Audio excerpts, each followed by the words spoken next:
अस्सलाम वालेकुम फ्रेंड्स, मैं हूं जाहिद हुसैन जैदी और आप देख रहे हैं CSS क्रिमिनोलॉजी ऑनलाइन। जितने भी मुझे कि शिकायत मसूल हुई हैं स्टूडेंट्स की तरफ से कि सर आप लेक्चर यूट्यूब पे अपलोड नहीं कर रहे। एक मैंने पोल बनाया था, तो पोल में ज़्यादातर लोगों ने यूट्यूब चैनल की जो है सजेशन दी थी। उसके बाद फेसबुक फेसबुक लाइव की भी थी, लेकिन वो इतने लोग नहीं थे, ज़्यादा एग्री थे कि यूट्यूब चैनल हो। तो फिर मैंने यूट्यूब चैनल बनाया और उसके बाद कुछ ऐसी मसरूफियात थी कि मैं टाइम नहीं दे सका उसको। मेरी वीडियो का मकसद सिर्फ़ और सिर्फ आप लोगों को कोर्स आउटलाइन बताना है कि यूट्यूब चैनल पे जब आप आएंगे तो आपको कोर्स आउटलाइन का पता हो कि हमने करना क्या है। और उसके बाद आपको सिलेबस के रिलेटेड काफ़ी चीज़ें जो हमारे स्टूडेंट्स हैं उनको नहीं पता, बुक लेके बैठ जाते हैं मुख्तलिफ़ किस्म की। लेकिन जो एक FPSC का एग्ज़ामिनर है ना, उसने पेपर आपको जब देना है तो पेपर आपको सिलेबस जो दिया है, गिवन सिलेबस, उसके हिसाब से देना है। और आपके जो 90% सिलेबस आपका उसी से कवर होता है। जो अभी करंटली 2020 में जो पेपर हुआ है उसमें क्रिप्टो करेंसी का एक क्वेश्चन आया हुआ था, तो सिर्फ वही पेपर जो था उसमें सिर्फ एक क्वेश्चन था, लेकिन पार्ट 4 फिर भी आप लोगों को कवर हो रहा था। तो इससे परेशान होने की ज़रूरत नहीं है कि हम इधर उधर से हम तैयारी कर लें, ये कर लें, वो कर लें। तो ठीक है, आप करें, ठीक है, अपना 100% पुट करें, लेकिन आप सिलेबस को वायलेट नहीं करें, सिलेबस को साथ लेकर चलें। पहले सिलेबस, फिर आपने 6 साल के पेपर एनालाइज़ करने। उसके बाद फिर आपने अगर एक्स्ट्रा कोई अपनी तरफ से कोई तैयारी करनी है तो फिर यूट्यूब पे बेतहाशा लेक्चर्स पड़े हैं, आपके पास बेतहाशा साइट्स हैं जो आप रिसर्च करके आप अपने लिए प्रिपेयर कर सकते हैं। जी चलते हैं अपने लेक्चर की तरफ। तो इसकी जैसे आप देख रह सकते हैं कि जो आउटलाइन है, इसमें मेरे 60 लेक्चर होंगे। Every lecture will be of 20 to 25 minutes. ज़्यादा लेंथी लेक्चर नहीं होगा, बिकॉज़ स्टूडेंट्स बोर हो जाते हैं अगर उन्होंने किसी एक स्पेसिफिक टॉपिक पे उनको चीज़ चाहिए तो उनको नहीं मिलती, बिकॉज़ उनका जो लेक्चर होता है घंटे 1.5 घंटे का अपलोड करने का, फिर मुझे फ़ायदा नहीं है। बिकॉज़ आपको जब फ़ायदा नहीं है तो फिर मुझे फ़ायदा नहीं होना उससे। तो इससे बेहतर है कि मैं 20 to 25 मिनट का, 15 मिनट का लेक्चर एक अपलोड करूं स्पेसिफिक टॉपिक पे, तो आप उसको सर्च करें, आपके सामने आपको मिल जाए और आप अपना प्रिपेयर कर लें।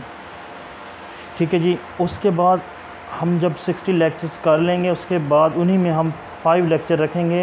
एवरी टाइम हमारा एक पेपर हम एनालाइज़ करेंगे, और हम जो 5 पेपर हैं प्रीवियस, जो 6 जितने हमें मिल जाते हैं, उनको हम एनालाइज़ करेंगे। उसके बाद जो आपके सामने होगा डाटा, वो PPT स्लाइड्स में होगा ताकि आपके लिए इजीली रीडेबल हो। उसके बाद कमेंट्स में मैं नोट्स नहीं दे सकता, वहाँ मैं आपको डिस्क्रिप्शन में नोट्स दूंगा। जो चैनल है, चैनल की डिस्क्रिप्शन में नोट्स अपलोड किया करूँगा, उनका लिंक गूगल ड्राइव पे डालूँगा, उनका लिंक आपको दूंगा, वहाँ से आपने डाउनलोड कर लेने हैं। और ये बिल्कुल फ्री होगा, आपको कंप्लीट गाइड किया जाएगा, किसी चीज़ से आप लोगों ने परेशान नहीं होना, मेरे साथ चलना है। इंशाल्लाह आपका क्रिमिनोलॉजी आपका 30 to 35 डेज़ में आपका प्रिपेयर हो जाना है इंशाल्लाह। तो हम चलते हैं, जो क्रिमिनोलॉजी का करंटली रिवाइज सिलेबस है उसकी तरफ जाते हैं। तो आप स्क्रीन पे देख सकते हैं, सबसे पहले इंट्रोडक्टरी है हमारा, उसमें बेसिक कंसेप्ट्स हैं जो क्राइम, क्रिमिनलिटी और क्रिमिनल को समझने में यूज़ होते हैं। ठीक है जी। उर्दू में इसलिए बोल रहा हूँ कि आप लोगों को क्लियर समझ आए। हम में से, मेरे समेत, कोई जो ज़्यादा ऑक्सफोर्ड के पढ़े लिखे नहीं हैं, पाकिस्तानी हैं, हमें पता है हम किस कल्चर से आते हैं, हमें अपनी बेसिक उससे पता होना चाहिए, और हमें अपनी बेसिक से ही चीज़ को आगे ले जाना चाहिए। ठीक है। और उसके बाद हम अंडरस्टैंडिंग क्रिमिनोलॉजी, जो इसका पार्ट 2 है सेक्शन 1 का, उसमें क्या है कि क्रिमिनोलॉजी की डेफिनेशन, क्राइम की डेफिनेशन, क्रिमिनल की डेफिनेशन। ठीक है जी।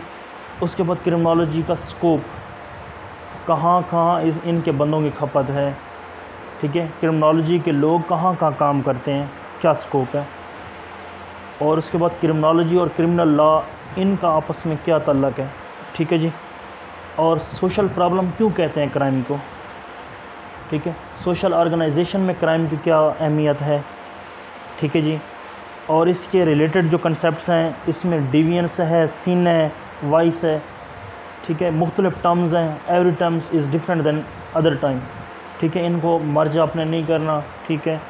उसके बाद क्राइम एंड क्रिमिनल्स में आपने पार्ट 3 है, उसमें आपको ओकेजनल क्रिमिनल्स की टाइप्स हैं, ओकेजनल क्रिमिनल हैं, हैबिचुअल हैं, प्रोफेशनल हैं, वाइट कॉलर हैं, ऑर्गेनाइज्ड क्राइम और कॉरपोरेट जो क्राइम्स, ठीक है। इसके बाद आगे हर एक की अलग-अलग से, ठीक है।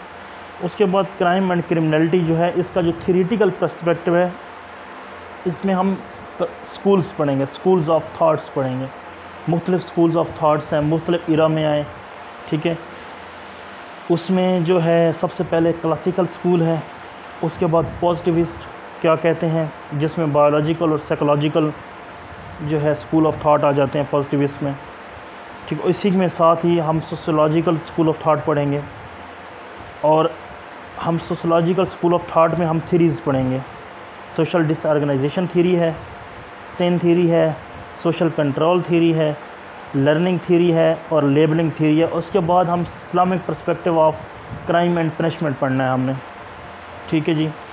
अभी हम चल रहे हैं सेकंड जो है सेक्शन 2 है, सेकंड जो इसका सेक्शन है इसमें टोटली जुवेनाइल को डील करता है। सेकंड सेक्शन बड़ा आसान सा है, बड़ा मज़े का है, ठीक है। JJSO 2018 जो है हम उसको इंशाल्लाह पूरा पढ़ेंगे, कोई उसमें मुश्किल नहीं है, आपने समझना है, ठीक है, कि जुवेनाइल किसे कहते हैं, जुवेनाइल डिलिक्वेंट क्या होता है, डिलिक्वेंसी क्या है, ठीक है जी। उसके बाद स्टेटस ऑफेंडर और ऑफिशियल स्टैटिस्टिक्स जो हम ब्यूरो ऑफ स्टैटिस्टिक्स से लेंगे, वो आपको जब मैं आपको पढ़ा रहा हूँगा तो ऑनलाइन मैं भी आपके सामने वो चीज़ें सर्च करके अपने लेक्चर में दूँगा, ठीक है जी। उसके बाद हम रोल पढ़ेंगे, इसमें जुवेनाइल को डील करने में पुलिस का क्या रोल है, ठीक है। उसके बाद जो कन्विक्शन ऑफेंडर को कन्विक्ट करते हैं वो इसका क्या है रोल, ठीक है जी। फॉर्मल और इनफॉर्मल जो एजेंसीज़ हैं वो कौन कौन सी हैं, क्रिमिनल कोर्ट्स कितने किस्म के हैं, प्रोसीजर क्या हैं, कौन कौन से प्रॉब्लम को डील करते हैं। उसके बाद प्रोसिक्यूटर कौन होता है, ठीक है, उसका क्या रोल है, प्रिजन, प्रोबेशन और पे रोल, ये 3 चीज़ें होती हैं, ठीक है जी। इनको अलग अलग ये टर्म्स हैं, हम पढ़ेंगे इंशाल्लाह। उसके बाद पुनिटिव and reformative treatment of criminals, ये क्या होता है, इसमें कॉर्पोरल पनिशमेंट भी आ जाती हैं, इम्प्रिजनमेंट भी है, रिहेबिलिटेशन ऑफ क्रिमिनल्स भी है, ठीक है जी। उसके बाद हम सेक्शन 3 है, बड़ा मज़े का है, आपने क्रिमिनल इन्वेस्टिगेशन में आ जाना है, ठीक है। उसमें हम क्रिमिनल इन्वेस्टिगेशन के कुछ प्रिंसिपल्स हैं वो डिस्कस करेंगे, ठीक है। प्रीलिमिनरी जो इन्वेस्टिगेशन है उसका हम मैनुअल पूरा डिस्कस करेंगे इंशाल्लाह, ठीक है। उसमें इंटेलिजेंस ऑपरेशंस कैसे करते हैं, ये सारी चीज़ें, डेटाबेस इन्वेस्टिगेशन, ठीक है जी, इलेक्ट्रॉनिक इन्वेस्टिगेशन, फोरेंसिक इन्वेस्टिगेशन, ये हमने पढ़ा। उसके बाद टेक्निक्स ऑफ इन्वेस्टिगेशन है, किस तरह इंफॉर्मेशन गैदर करनी है, इंटरव्यू कैसे करना है, इंटरव्यू टेक्निक्स क्या हैं, इंटेरोगेशन टेक्निक्स क्या हैं, ठीक है जी। और क्रिमिनल इन्वेस्टिगेशन ओवरऑल जो है उसका एनालिसिस हमने कैसे करना, ठीक है। उसके बाद कुछ लीगल और एथिकल गाइडलाइंस होती हैं इन्वेस्टिगेटर्स के लिए, ठीक है। उसमें स्टॉप एंड फ्रिस्क ऑपरेशंस होते हैं, प्रोसीजर जो है अरेस्ट प्रोसीजर होता है, किस तरह अरेस्ट करना है। उसमें सर्च एंड सीजर्स के कुछ प्रोसीजर्स होते हैं, क्या प्रॉपर्टीज़ किस तरह सर्च कर सकते हैं, प्रॉपर्टी को मालखाने में आप कैसे ला सकते हैं, ठीक है, गवर्नमेंट के इसमें कैसे ला सकते हैं, सीज़ कैसे कर सकते हैं, ये सारी चीज़ें बड़ी आसान सी हैं, बड़ी मज़े की हैं, इंशाल्लाह पढ़ेंगे। उसके बाद इंटरनेशनल पुलिसिंग है, उसमें जो क्रिमिनल जस्टिस मॉनिटरिंग ऑर्गेनाइजेशंस हैं उसमें UNFEI है, इंटरपोल है, ठीक है जी, सब वाकिफ़ हैं, यूरोपोल है, ठीक है। उसके बाद UNODC है, यूनिसेफ है चिल्ड्रन वाली, ठीक है। उसके बाद इंटरनेशनल पुलिस एजेंसी है इस, ठीक है जी। उसके बाद सेक्शन 4 में हम आ जाते हैं। सेक्शन 4 में जनाब हमने जो क्रिमिनोलॉजी, जो कंटेम्प्रेरी क्रिमिनोलॉजी है, उसके हमें कंसेप्ट्स पढ़ने हैं जो मॉडर्न एरा में चल रही है।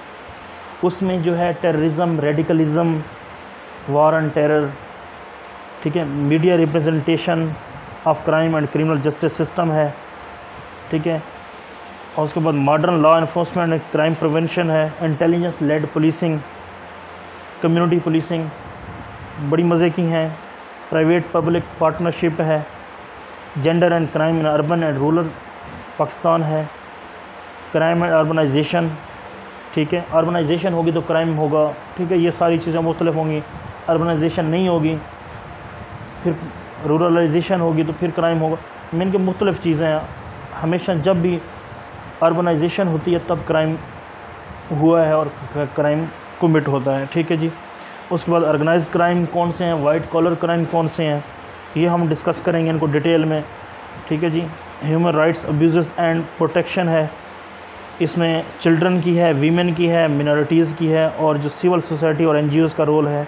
उसके बाद मनी लॉन्ड्रिंग का एक चैप्टर है, माशाल्लाह बड़ा ज़बरदस्त है, ठीक है। साइबर क्राइम है, और उसके बाद रोल ऑफ FIA, नेब, IB और ANF वगैरह जो है, इन एजेंसीज़ का हम रोल पढ़ेंगे।